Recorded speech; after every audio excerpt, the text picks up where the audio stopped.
I'm here to report that there is nothing wrong in the state of Wisconsin. Wisconsin is fine. Wisconsin is great, actually.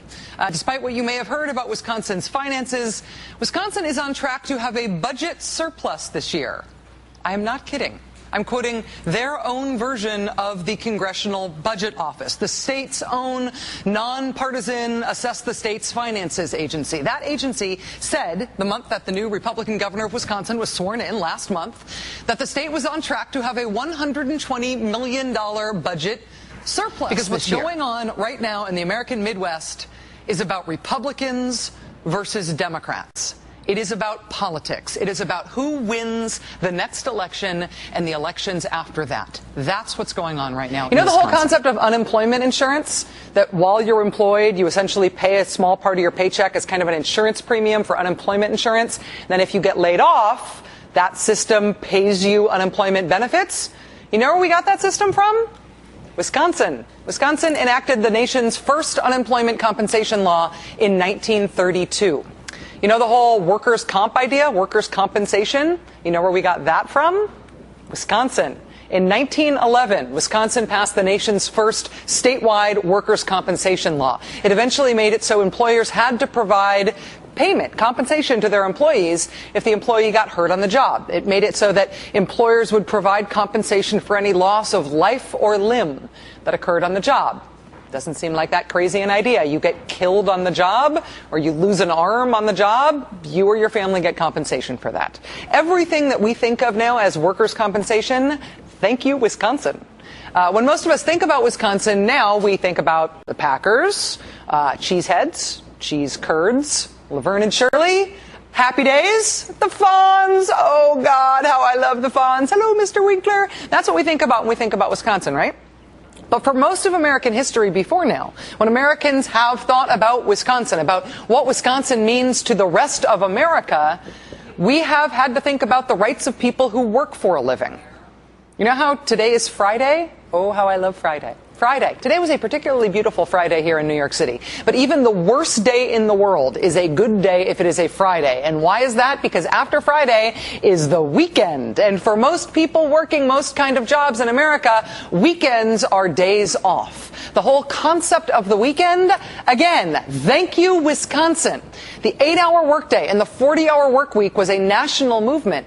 But 7 protesters died in 1886 in Wisconsin while marching for the 8-hour workday and ultimately what we all know as the weekend. That happened in Wisconsin 124 years ago. The governor of Wisconsin at the time ordered the state militia to shoot to kill any protester who entered the mill that they were marching on for that right. The militia did open fire. 7 protesters were killed.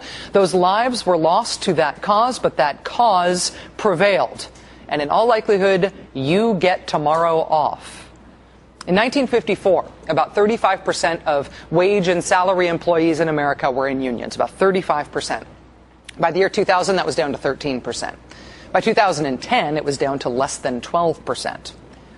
Here's one thing to understand about what's going on in Wisconsin right now.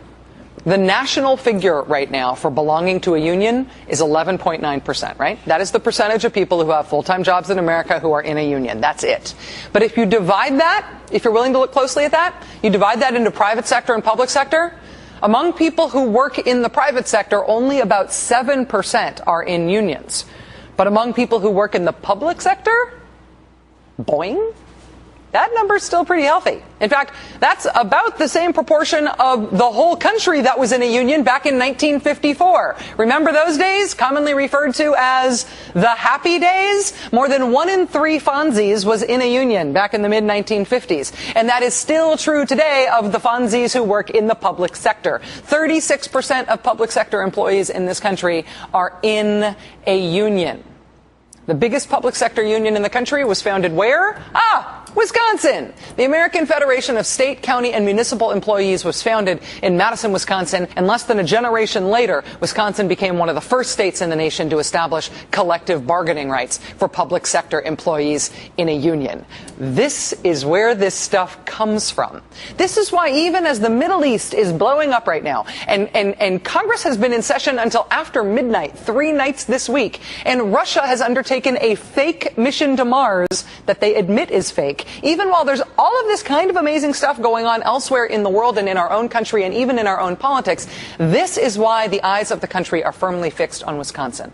This is why if the Republicans win in Wisconsin, if they beat the unions and break the unions in Wisconsin, they run the table in the rest of the country. This is why. If you can bust public unions in Wisconsin, you can bust them anywhere. Wisconsin is where it started in our country. Wisconsin is the alpha and the omega of the rights of people who work for a living in this country. Wisconsinites are the people who gave that to the rest of the country. They are the ones who set the standard. They are the ones who died for it in some cases. You want to know why Wisconsinites are fighting?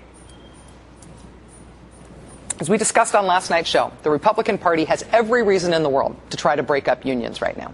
The Republican Party has corporate America on their side. And of course, corporate America has always wanted to break up unions. That's why it was so hard to get those rights in the first place. All of those traditional incentives in terms of business versus labor, those still apply.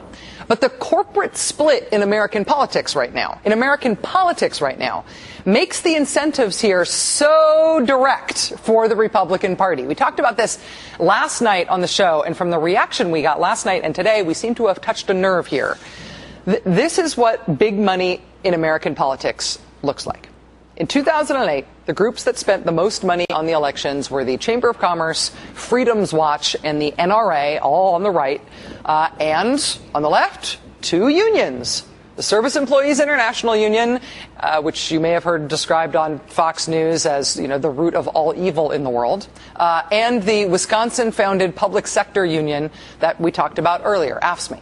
The only top 5 big spenders for Democrats in 2008, the only top 5 big spenders for Democrats were unions.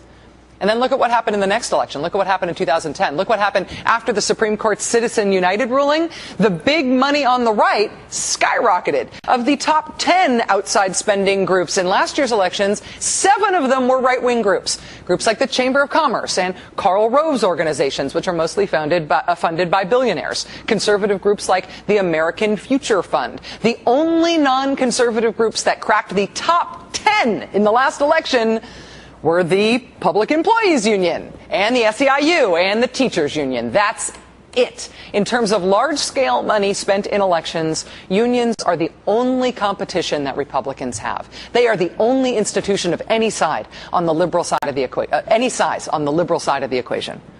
Corporate America, essentially all of corporate America, is on the Republican side. The only institutions of any size with any heft at all on the liberal side are the unions.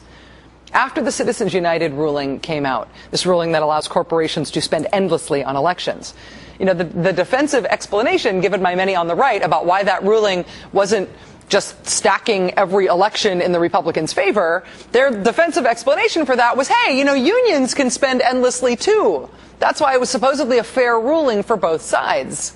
But okay, if you crush the unions, let's say you get those public sector unions down from 30-something% of employees down to like 7% where they are for the private sector. Let's say you do that. Then the only remaining institutions spending endlessly on elections will be corporations. The only institutions that will benefit from Citizens United to be able to spend endlessly on elections, who can spend endlessly, will be corporations. Corporations who donate their money disproportionately to right-wing groups and spend on Republican candidates. The Chamber of Commerce's donations in the last election cycle were 93% Republican. 93%. And nobody spent more than they did. In terms of substantial, game-changing money players in politics, unions are it. They are the only big players on the liberal side. They are the only fish of any real size on the liberal side.